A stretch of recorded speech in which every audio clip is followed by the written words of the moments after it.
Your Majesties, Your Royal Highnesses, distinguished guests, comrades and friends, today all us do, by our presence here and by our celebrations in other parts of our country and the world, confer glory and hope to newborn liberty. Out of the experience of an extraordinary human disaster that lasted too long, must be born a society of which all humanity will be proud. Our daily deeds as ordinary South Africans must produce an actual South African reality that will reinforce humanity's belief in justice, strengthen its confidence in the nobility of the human soul, and sustain all our hopes for a glorious life for all. All this we owe both to ourselves and to the peoples of the world who are so well represented here today. To my compatriots, I have no hesitation in saying that each one of us is as intimately attached to the soil of this beautiful country as are the famous jacaranda trees of Pretoria and the mimosa trees of the bushveld. Each time one of us touches the soil of this land, we feel a sense of personal renewal. The national mood changes as the seasons change.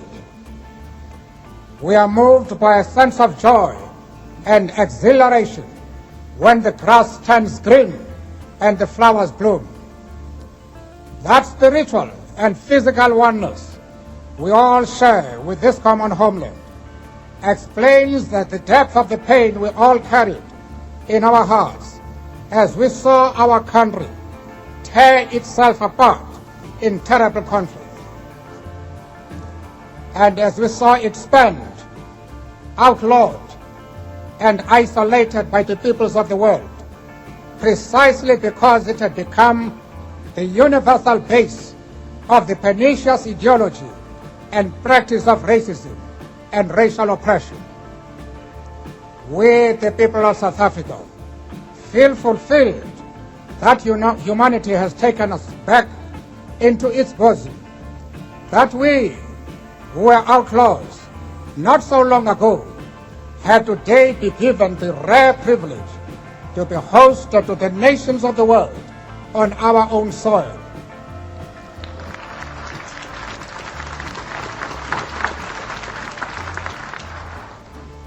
We thank all our distinguished international guests for having come to take possession with the people of our country what is, after all, a common victory for justice, for peace, for human dignity.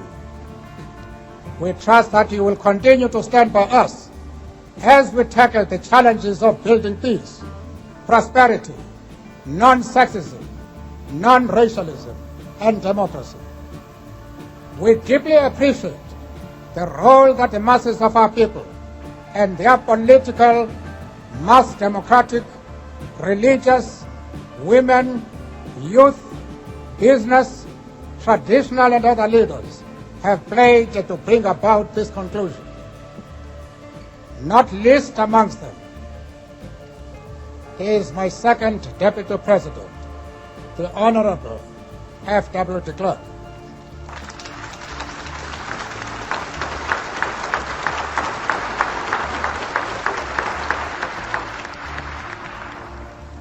We would also like to pay tribute to our security forces in all their ranks for the distinguished role they have played in securing our first democratic election and the transition to democracy from blood-thirsty forces which still refuse to see the light. The time for the healing of the wounds has come. The moment to bridge The chasms that divide us has come. The time to build is upon us.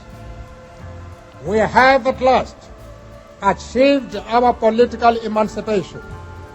We pledge ourselves to liberate all our people from the continuing bondage of poverty, deprivation, suffering, gender, and other discrimination. We succeeded to take our last steps to freedom in conditions of relative peace.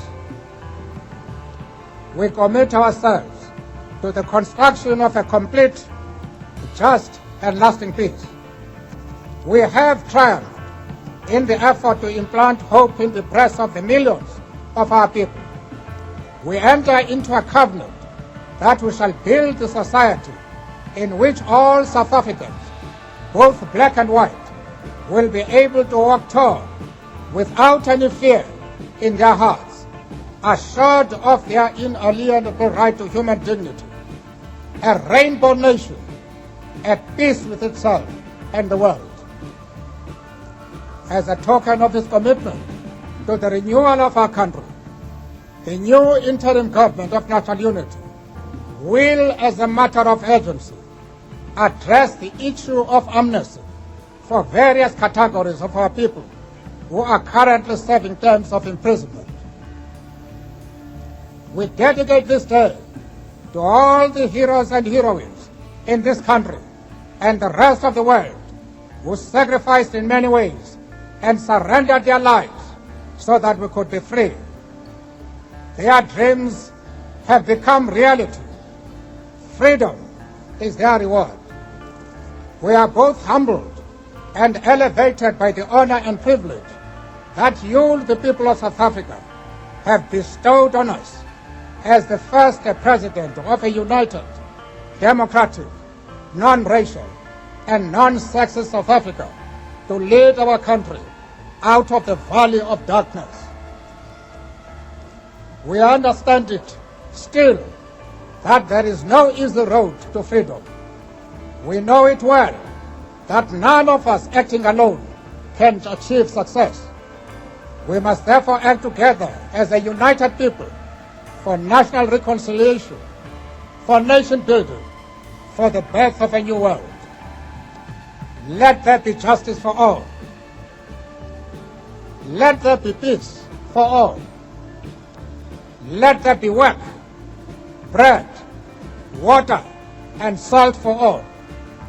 Let each know that for each, the body, the mind, and the soul have been freed to fulfill themselves.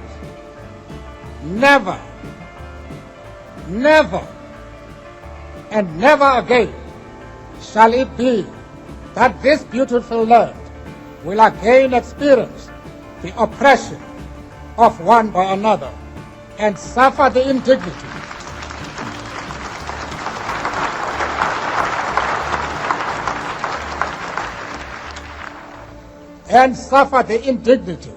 of being the skunk of the world. The sun shall never set on so glorious a human achievement. Let freedom reign. God bless Africa. I thank you.